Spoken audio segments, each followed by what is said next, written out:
Alors, tout d'abord prendre la température, voir comment on va pouvoir se dépatouiller ce 10, comment on va pouvoir mettre les citoyens en mouvement. Première chose qui fait l'unanimité, c'est l'exaspération. C'est l'exaspération, tout le monde est exaspéré, on va chez les commerçants, ils sont exaspérés, on va chez des employés, ils sont exaspérés, on va partout, tous les gens sont exaspérés de ce qui se passe en ce moment.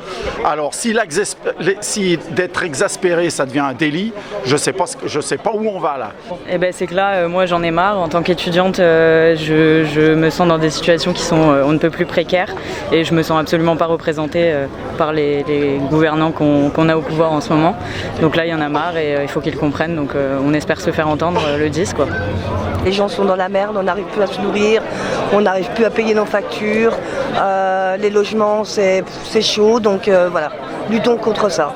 Le coût de la vie, le fait que le gouvernement n'écoute pas la population, le fait que par exemple les derniers décrets que vous pouvez passer, c'est n'importe quoi, enfin on se fiche de nous, quoi. Peut-être que je suis plus touché du coup par on va dire par les problèmes sociétaux qui sont raciales, donc ça me tiendra forcément plus à cœur qu'autre cause. Le capitalisme, il faudrait pouvoir en sortir. On est quand même dans une crise écologique sans précédent et il faut savoir s'arrêter là et arrêter d'être dans l'abondance complète, sachant qu'on peut plus le faire. Donc voilà, changer de système, changer un peu tout ça, quoi. Donc merci encore à tout le monde d'être venu, c'est trop bien, il y a grave de monde. Donc on a commencé le petit programme, il est affiché là de ce côté. Donc depuis 18 h, on est en train de justement coller des post-it pour les revendications sur le mur qui est à ma gauche là-bas au fond. Et pour toutes les actions qui sont là sur les petites affiches de ce côté. Donc voilà, on est tous là pour montrer pourquoi on est là, c'est pour le 10 septembre. On est en train d'essayer de s'organiser. Juste pour rappeler que c'est un mouvement complètement populaire, il n'y a pas de direction, je suis chef de rien, l'organisation est chef de rien. Moi je suis Radia Ghani, donc je fais partie du collectif Chambéry Avenir et la justice sociale est notre combat quotidien depuis la création de l'association et du collectif. Donc pour nous c'était une évidence de faire partie de ce mouvement parce qu'aujourd'hui on se rend compte que le peuple français souffre. J'ai entendu, je crois, ou lu dans un article que 63% des Français se sentent solidaires avec le mouvement du 10 septembre. Donc on vient juste, par juste cause, faire écho à ces 63% et montrer au gouvernement que faut que ça s'arrête. Qu'on mette plus en avant la question du handicap dans notre société et de partout, parce qu'il y en a marre que ce soit en arrière-plan, il faut que ça change. C'est pas Bayrou qui décide. Celui qui décide, c'est celui qui est à la tête du pays. Voilà, merci. Qui décide de partir. Moi, c'est une des choses, je pense que c'est une de mes motivations. Le fait qu'on ait plus de logements vides que de gens qui dorment dehors, ça c'est l'un des premiers trucs qui m'a vraiment rendu fou. Moi je suis là pour dire à bas la répression, voilà. Il y a trop d'injustice dans le monde, on est dans un monde juste dominé par le capitalisme et cela juste me dérange parce que je vois une espèce de normalisation de la société où on est un monde où il y a trop d'inégalités. Donc il y a plein de choses qui me révoltent mais je me suis jamais réellement engagé et donc je viens là surtout pour un peu apprendre des choses en fait, essayer de trouver des gens avec qui je vais m'entendre pour faire des actions intéressantes. Ajouter, c'est que je suis aussi là pour me mobiliser et que faire comprendre aux gens que la mobilisation c'est plus important que ce qu'on le pense et que manifester c'est un acte beaucoup plus important que l'on pense et que c'est pas quelque chose qui est futile et que montrer nos engagements et montrer à un parti qu'on le soutient et qu'on est là pour s'entraider, c'est très important. Une situation comme en Palestine par exemple où juste en fait j'ai l'impression qu'il n'y a que la gauche qui en parle alors que c'est un sujet qui touche le monde entier et face à ça il y a une montée du fascisme extrême partout dans le monde. L'état du monde de manière générale me plaît pas du tout et on fait que, ça s'empire dans tous les sens du terme et je vois mal les institutions arriver à nous aider, donc puis on est puissant, donc si on se structure on peut peut-être y arriver. Mais ce serait dommage que la colère gronde et qu'on arrive à une situation vraiment de blocage très difficile pour le pays, quoi.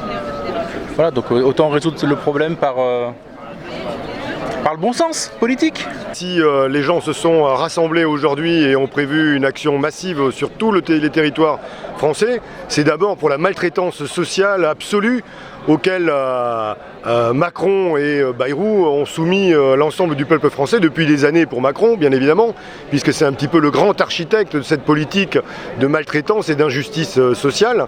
Donc bien évidemment, il faut se débarrasser de Bayrou. Les citoyens et les citoyennes peuvent compter déjà sur leurs députés de la France Insoumise, puisque dès lundi, nous voterons contre la confiance accordée à Bayrou. Mais évidemment, ça ne s'arrête pas là, puisque la racine du mal, en quelque sorte, elle est bien plus haut. C'est celle de ce monarque présidentiel qui n'écoute rien ni personne et ne fait que satisfaire les intérêts des ultra-riches, auquel d'ailleurs il doit son élection et son maintien aujourd'hui au poste auquel il se trouve.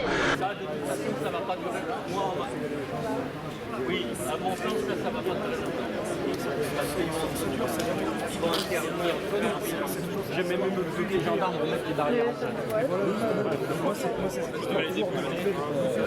Ah bah New York, c'est ce que vous donnez, mais le problème c'est que la dégradation parce que même si on casserait, à partir du 10 septembre, c'est au peuple de dissoudre ce président pour passer à autre chose, pour le remplacer et pour passer à une 6e République. Et vous espérez que ça débouche sur quoi ? Alors déjà, que Macron comprenne que il faut qu'il arrête les bêtises, mais je crois que c'est mal barré. Je crois qu'on est tous d'accord avec l'envie d'une dissolution de ce gouvernement et qu'il y ait une nouvelle politique qui prenne réellement en considération le problème des citoyens français aujourd'hui. D'autres non, gros point d'interrogation. On espère que ça va changer et qu'on aura beaucoup de monde et j'incite à ce que le monde vienne.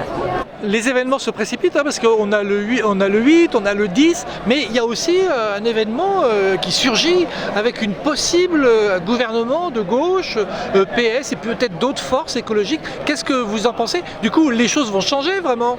Mais absolument pas. Parce que vous savez bien que cette politique ne sera absolument pas de gauche, on s'en doute, puisque de toute façon, on voit les concessions que déjà s'apprête à faire le Parti Socialiste, dont ses représentants ont dit « Nous choisirons la longueur des chaînes, puisque nous ne voulons pas de 44 milliards d'économies, mais 27, 28 milliards d'économies. » Non, nous ne voulons pas de ces économies, puisque tout le problème qui nous rassemble aujourd'hui et dans les jours et les semaines qui viennent, ce n'est pas celui des dépenses, c'est celui des recettes.